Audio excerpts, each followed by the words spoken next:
তোমাদের মাঝে একটা ভিডিও নিয়ে বন্ধুরা। তা ভিডিওটা হচ্ছে খুবই গুরুত্বপূর্ণ। ভিডিওটা হচ্ছে যে একটা রিলস কীভাবে পোস্ট করব সেইটা তোমাদের বলে দেবো। আমি স্ক্রিন শেয়ারের মারফত তোমাদের দেখাতে পারছি না, কিন্তু এইরকমভাবে দেখে বলে দিচ্ছি।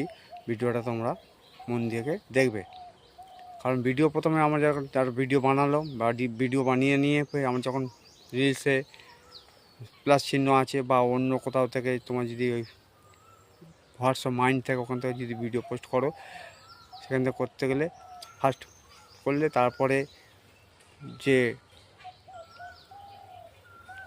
মিউজিক দেখায়, স্টিকার দেখায়, আবার টেক্সট দেখায়। ওইখানে তোমাকে যদি কিছু যদি টেক্সট দিতে চাও দিতে পারো, দিলে শুরু হবে। ওইখান থেকে কিছু দেখে আবার তোমার ভিডিওটা ফলো করে, ওটাই একটা ভিডিওর খুব সুন্দর একটা ক্যাপশন হয়ে থাকে। তা দিতেও পারো, না দিতে পারো, তোমার ব্যাপার। তা ওইখান থেকে চলে আসলে তারপরে ভিডিও অন করবে। অন করার পর তোমার যে থাম্বনেলগুলো দেখাবে, ওই থাম্বনেলটা ভালো করে দিতে হবে। দেখবে কতগুলো ডট ডট ডট ডট করে আসবে। তুমি যে ভিডিওটা করছো 8-10টা ফটো আসবে, ওর মধ্যে কোন ফটোটা তোমার ভালো লাগবে সেটা তুমি দেবে, কারণ এই ফটোটাই তোমার দেখে অনেকে ভিডিওটা ক্লিক করবে। তো সুন্দর ফটোটা দিতে হবে, সবাই যাতে ক্লিক করে দেখতে পায়। এরপরে আসি টাইটেল। টাইটেলটাই তোমার মেন, কারণ টাইটেল দেখেই তোমার অনেকে ভিডিও দেখার ইচ্ছা করবে, কী বিষয়ে বলতে চাইছে সেই ভিডিওটা দেখবে। টাইটেলটাও দিতে হবে, তার উপরে ডেসক্রিপশন দিতে হবে। দেওয়ার পরে ওর সঙ্গে টাইটেলসে অ্যালগোরিদমে ইয়েটাও দিতে হবে। দেওয়ার পরে এবার তুমি আস্তে আস্তে আসছো, তোমার গ্রুপ দেখাবে। গ্রুপে তুমি দিতেও পারো বা না দিতেও পারো, সেটা তোমার ব্যাপার। তারপর প্লে লিস্ট দেখাবে। প্লে লিস্টে যাদের প্লে লিস্ট দিয়েছে ভালো, যে না দিয়েছে প্লে লিস্ট তৈরি করে নেবে। প্লে লিস্ট অপশানে হাত দিয়ে ওখানে হাত দিতে হবে। ওই প্লে লিস্ট থেকে যদি তোমার ভিডিও যদি ভাইরাল হয়ে যায়, ওই প্লে লিস্ট থেকে সব ভাইরাল হবে। তাই এইভাবে আসা হচ্ছে। তারপর স্টোরি আসবে। স্টোরিতে তুমি ভিডিও তুমি স্টোরিতে যদি দিতে চাও স্টোরিতে ক্লিক করবে, যদি না দিতে চাও দেবে না। তারপরে আস্তে আস্তে লেবে আসার পরে মেটা ভেরিফাই বলে দেখাবে। 3 মিনিটের ওপর যদি ভিডিও তুমি করো, তাহলে ওটা দেখাবে। তোমার আরও 5টা জায়গায় তোমার ভাষাটা বিভিন্ন রকমভাবে প্রচলন হয়ে ছড়িয়ে যাবে, আর তোমার ভিডিওটা আরও ভিউজ বেশি হবে।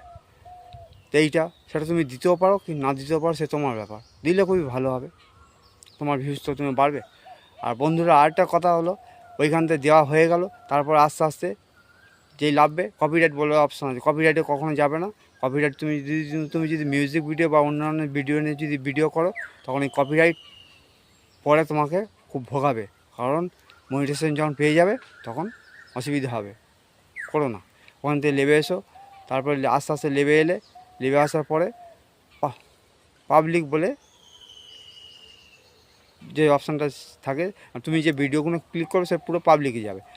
সেই অপশানটা হাত দিলে পাবলিক অপশান চলে এলো, ওটা কানেক্ট ঠিক করে দিলে, রাইট মেরে দিলে। তারপর আস্তে আস্তে এলে স্টার অপশান দেখাবে।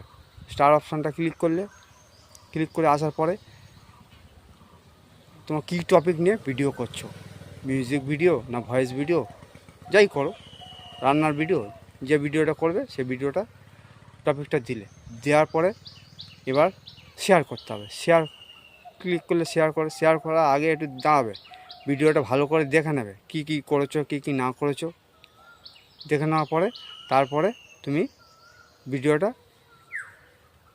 দেবে, শেয়ার করবে। শেয়ার করার পর ওই শেয়ারকে ক্লিক করার পরে কিছুক্ষণ দেখবে একটা দাঁড়িয়ে করে গোল রাউন্ড দিয়ে ভিডিওটা আপলোড হতে হতে তারপর ফিনিশিং ওপেন হয়ে যাবে। ফিনিশিং হচ্ছে, তারপর ওপেন হওয়ার পরে তোমার কিছুক্ষণ যে দেখবে, ও ফেসবুক ওয়াচ করবে যে ভিডিওটা সে কীরকম করেছে, ভালো করেছে না খারাপ করেছে, কোনো রকম খারাপ মন্তব্য করেছে। তারপরে ভিডিওটা ওপেন হলো। ওপেন হওয়ার পরে তুমি যদি কিছু কমেন্ট যদি লিখতে চাও তো শেয়ার হয়ে যাওয়ার পরে কমেন্টটা হবে। তা ভিডিওটা দেখতে দেখতে অনেকটা বড় হয়ে গেল তোমাদের বলতে বলতে। তা ভিডিওটা এতক্ষণ ধরে দেখার জন্য খুবই ধন্যবাদ। আর ভিডিওটা কেমন হয়েছে বলে যাও, যদি ভালো লাগে।